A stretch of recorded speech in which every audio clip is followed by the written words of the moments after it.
आमतौर पर जो 2020 के बाद एक नई हमारी कहनी चाहिए कि जनरेशन आई है पूरी स्टॉक मार्केट में, नंबर ऑफ डीमेट अकाउंट 2-3 गुना हो गए, खास तौर से यंग पॉपुलेशन 20 से 30 साल के बच्चे मार्केट में तेजी से उतर रहे हैं, सोशल मीडिया पे बहुत कुछ ज्ञान लेते हैं।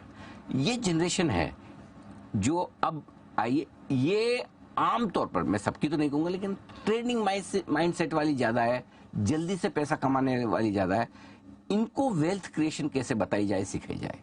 सीधी बात है, आप शेयर बाजार में आए हो, आपकी सैलरी 2 लाख रुपया महीना है, तो आप क्या यहाँ से 20,000 50,000 महीने ही कमाना चाहते हो? क्या आप नहीं चाहते हो कि 2 लाख की सैलरी है आपकी और यहाँ से 5 करोड़ बन जाए?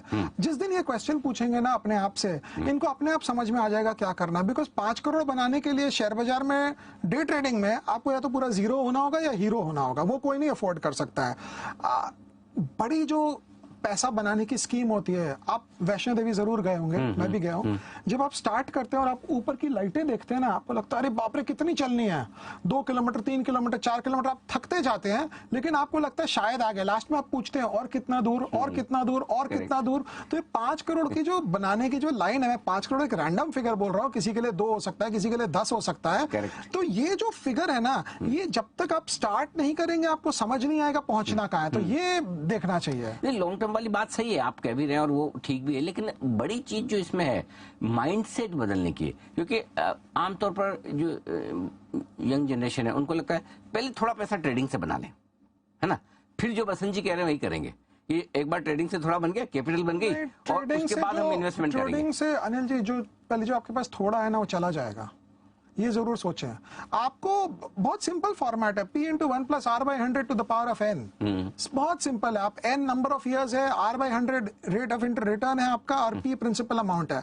आप प्रिंसिपल अमाउंट को माइनस रिटर्न से कर देंगे तो अपने आप ही जीरो हो जाएंगे आप। तो ये बहुत सिंपल है, लेकिन ये लोग करते नहीं है। क्योंकि देखिए आज का 10,000 ना शाम तक मुझे पता चलेगा 10,000 आया कि नहीं आया, और शाम को मेरा बाहर से ऑर्डर होगा स्विगी जोमेटो पे, क्योंकि आज तो 10,000 कमाया हमने। लेकिन ये जो 5 करोड़ का सपना है ना, ये थोड़ा लोगों के लिए लगता है यार होगा कि नहीं, और उसमें मुझे लगता है लोगों को लगता है कि ये सब होएगा नहीं, जो है अभी कर लो। और आज की इकोनॉमी भी वैसी है ना, खाओ पियो खत्म करो, बचाना क्यों है। तो आपके मन में कभी नहीं आया जब आपने करियर शुरू किया 20-25 साल पहले कि मैं भी ऐसे ही करूं, आज कमाया खाओ पियो खर्च करो मस्त रहो?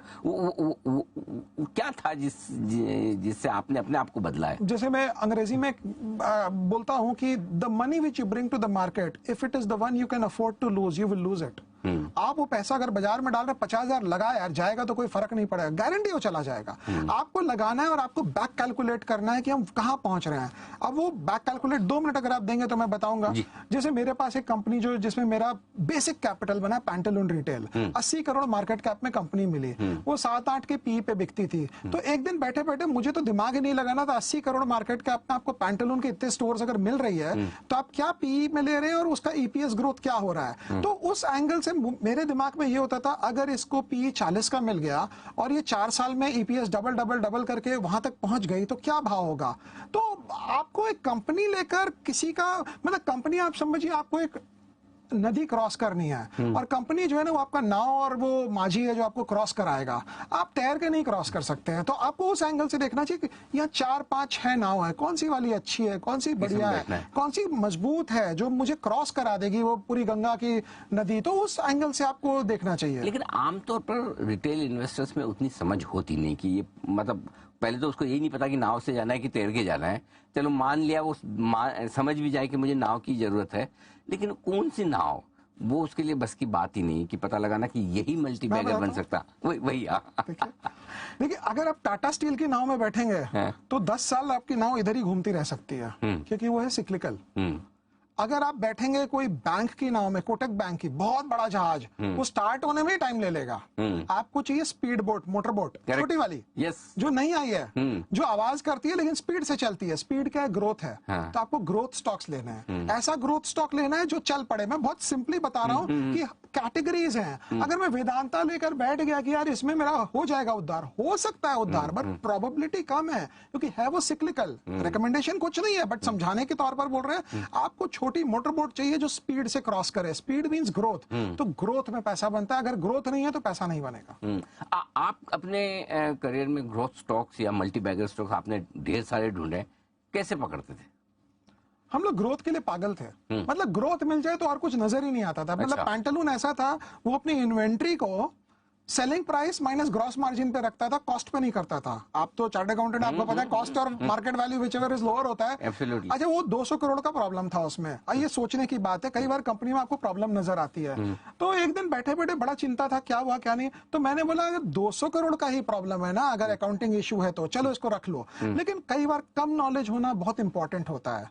बिकॉज ज्यादा ज्ञान होने से ना, आप वो स्टॉक से ज्यादा उसमें बैठ के जब आप 24 घंटा रिसर्च करोगे ना, तो जरूर 5-5 कीड़े निकाल लोगे आप उसके अंदर। ये प्रॉब्लम है, वो प्रॉब्लम है। अगर ग्रोथ है और प्राइस अर्निंग्स रेशियो अनाप शनाप नहीं है तो पैसा बनेगा। ग्रोथ लॉन्जिविटी वाली होनी चाहिए, 3 साल 4 साल 5 साल तक ग्रोथ होए तो आपको लेना है, नहीं भी हो तो, क्योंकि आपको लग रहा है ग्रोथ है, मार्केट को अगर नहीं लगेगा ग्रोथ है तो आपका नहीं चल सकता है। तो वो एक बहुत पिक्यूलियर प्रॉब्लम है। जैसे हमारी एक JSW स्टील करके कंपनी है सिक्लिकल, लेकिन आप 20 साल का हिस्ट्री देख लीजिए कैसे ग्रोथ करती है। वो रिकमेंडेशन कुछ नहीं है वो, बट मैं आपको उदाहरण के तौर पर दे रहा हूं। तो कई बार सिक्लिकल में भी ग्रोथ निकल जाती है, और कई बार यूनाइटेड स्पिरिट जैसी कंपनी जिसको ग्रोथ होना चाहिए वो बेचारा ग्रो ही नहीं कर पाता है। तो वो एक सेकंड लेवल एनालिसिस है, बट मोटा मोटी ग्रोथ चाहिए। ग्रोथ मजबूत होना चाहिए, और अगर अच्छी ग्रोथ है और उसके साथ आप प्रमोटर का अच्छा होना जरूरी है। या आप प्रमोटर भी होगा तो पैसा बना देगा। अच्छा। मैं 2002 में अनिल जी आप मुझे यूनिटेक दिलाए होते, मैं कभी आपको कंप्लेन नहीं करता। प्रमोटर तो अच्छा नहीं था ना। अगर बुल रन आता है ना तो प्रमोटर उतना मैटर नहीं करता, मैंने देखा है, बिकॉज वो फिर स्टॉक चलता है पूरा दमादम। बट नॉर्मल आमतौर पर अगर आपको 10 साल के लिए रखना है तो प्रमोटर बहुत अच्छा होना चाहिए। लंबा रखना है तो फिर अच्छे प्रमोटर के साथ आप कंफर्टेबल हो सकते हैं।